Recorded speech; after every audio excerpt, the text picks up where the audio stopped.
me tur chu zong ta kan mo zong ta rep helama chuanin a hring hi awanga a rep kan han kanga nge entin nge midang an kang ti chu kan hrelowa ma se ke ka kan ve thin dan chuanin hei hi ngapi kol saum kan tiang chu mar chak hring bokbon thur ai eng le chili powder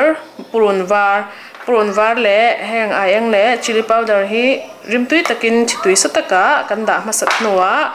bokbon thur kan thlak don nia na chon chitui halo sata a purun var kan thlak ma sang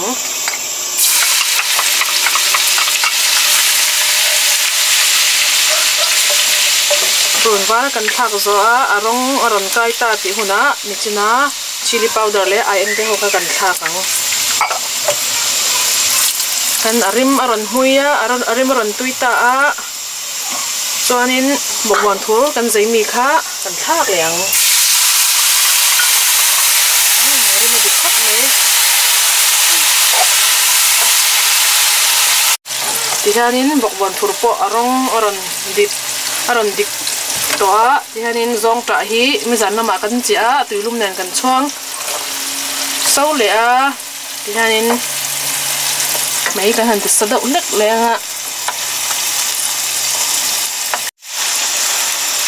cho nên tôi nói cho nên thì một tí cô đâm sụm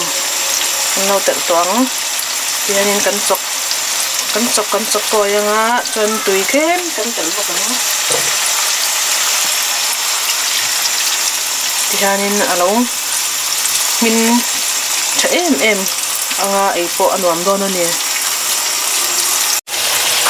chuan tun hi atom na lo theng to a marcha hring kan polang marcha hring zo le danian arim ti hui arim tui tu ta na danian maningam tok arim tak du le arim tak du chuanin tam deuh in thak don ania ti chuanin zong ta kan bokbon thur le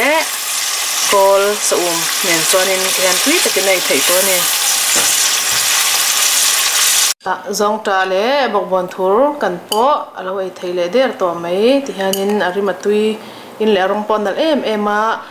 min lo en saka min lo thlir saka min lo like sak le share sak le subscribe saka wangin zo zo ka ta min lo